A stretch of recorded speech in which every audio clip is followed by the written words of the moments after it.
A number of years ago, my dearest childhood friend was visiting. And one night, she and my partner and I were just sitting around watching TV and chatting. It was really nothing extraordinary. And there was a sort of easeful connection. They were sort of bantering with each other and with me. And there was a moment when I sort of paused internally and thought, what is this that I'm feeling? This is new. What is this? And I realized that it was happiness and joy, contentment.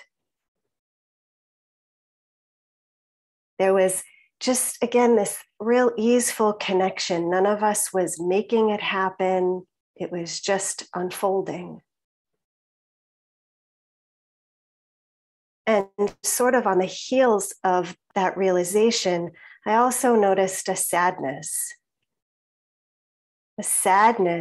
that it was such a surprising and foreign feeling.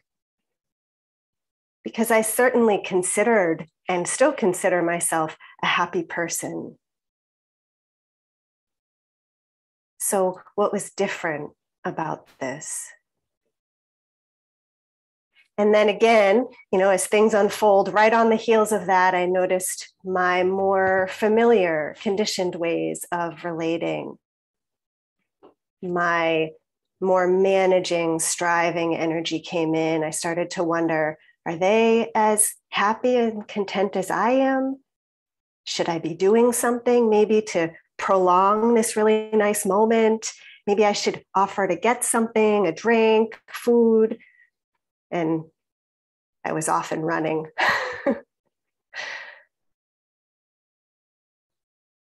And I have to keep reminding myself that the Brahma Viharas are relational practices.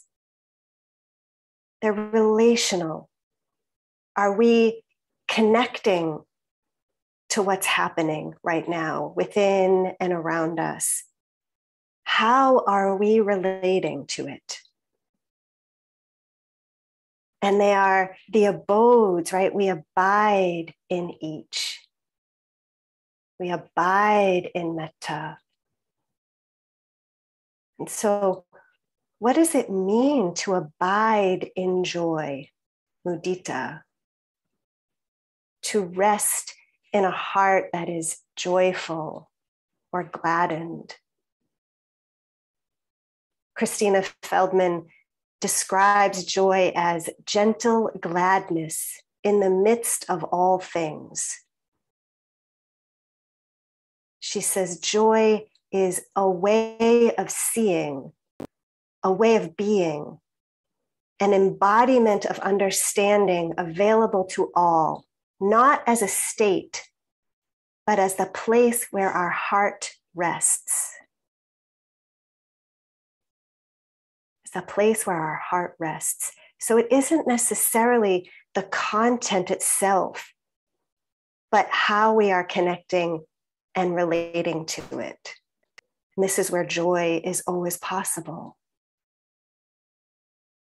And with all of the Brahmavihara practices, with joy, we want to start where it's easy. And Lee spoke really beautifully on Monday about how, for many of us, it's easiest in nature. Nature can be a really common doorway to joy, it can be an anchor to joy.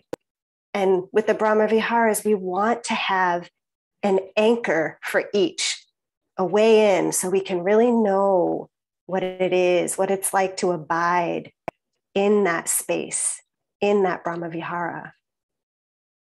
And with each, we want to know what blocks it for us, what makes it challenging. Where is it harder? When is it harder to abide or rest the heart in compassion or in joy? And so for me, definitely nature is an anchor for joy. And it's much harder when it comes to interacting and especially socializing with people. And there's probably many reasons for that, but one is that in nature, I somehow really know and trust that I have no control over it. It's like, I'm not going to change the rain that's falling. The wind is going to blow. The waves are going to crash and recede. And I actually can just be with it and connect with it. And that's much harder for me when I'm engaging with people. It feels like I should be able to make things perfect or start doubting how I should be or what I should be doing. And so I disconnect. I'm not with it. And so in that example with my friend and my partner, what had dropped away? A whole bunch of selfing that shows up for me often as that efforting and managing. In that moment, I was abiding in a glad and open heart that was oriented to joy and happiness. And that moment was a real trailhead for me. In the past few years, I've really tried to notice and be honest with myself about the ways that most of my life I abide in an anxious mind, kind of preoccupied and trying to control and manage. Patrul Rinpoche says, preoccupations do not end until the moment we die. They end when we put them down. This is their nature. So there is clear here, we can put them down. And as I thought about that moment, this image, this metaphor came to mind that I want to offer of the sport curling. And I don't know if you all know it. It's a sport that's played on the ice. And there's this big disc called a rock that's very heavy with a handle on it. And one person on the team releases that rock along the ice, trying to get to a target. And another person on the team is called the sweeper. And they rush in front of the rock, between the rock and the target as it moves. And they sort of like sweep, just like kind of maniacally, right? And they're trying to get it, kind of change the trajectory to get it more close to the target. And I sort of realized, like, that's me, the sweeper. That's what I abide in a lot, is sweeper energy. And it really doesn't feel good for me. And I know it doesn't feel good for the others in my life. But I don't have to hate that part of me. Again, we're welcoming all. We're really turning toward all. I can really connect to how it keeps me from resting in that gladdened heart. It keeps me always 10 steps ahead. And that moment of sweetness with my partner and my friend, it would have probably happened, but I would have missed it. I would have missed it.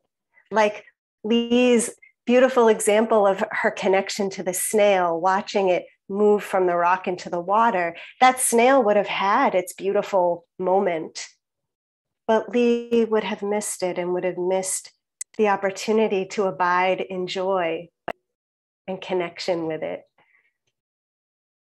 And so with joy, we keep our hearts open, and that's a way that it can arise. And remembering we have the capacity to abide in joy. Do you trust that? Do you trust that about yourself? That you have that capacity as much as you have the capacity to abide in metta or compassion or equanimity? Again, this is Christina Feldman talking about moments when we abide in joy. She says, we are suddenly awake, present in our life, and our hearts are gladdened. joy, we might say, is the song of the awakened heart. The song of the awakened heart, connected heart. And so, how do we set the conditions for joy to arise and for the barriers to fall away? I think it's no surprise, a lot of it is slowing down. For me, certainly kind of settling in and inviting my kind of efforting sweeper parts to soften back, trusting that I don't need to make things joyful. Actually, just by relating to life as it is, there's joy. And letting the responsibility of making anything happen go. And there's incredible relief in that. I know you all have had those moments. The relief when that falls away and we can fall into the truth of joy in the moment, the freedom of being with it. Rumi says, it's a quote, when you do things from your soul, you feel a river moving in you, a joy. That feels right when we slow down and connect to what's here, the life here, we do more from our soul. These Brahmaviharas are our nature. We can be with the river of life. We're not ahead of it or behind it. And being with that river as it moves is joyful. And then this is the Buddha. He said, seeker, speaking to all of us, seeker, empty the boat, lighten the load, be free of craving and judgment and hatred, and feel the joy of the way. Seeker, empty the boat, lighten the load, be free of craving and judgment and hatred, and feel the joy of the way.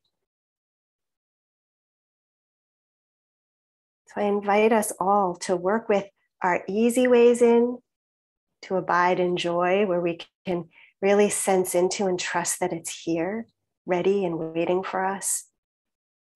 And working with those conditions that for us might be more challenging, where it's harder to empty the boat. It's harder to lighten the load, harder to be free of craving and judgment and empty of self, empty of striving. And practicing letting the boat just take us, and playing with it so that joy can arise and we can really feel the joy of the way. So thanks so much. Thanks for your attention.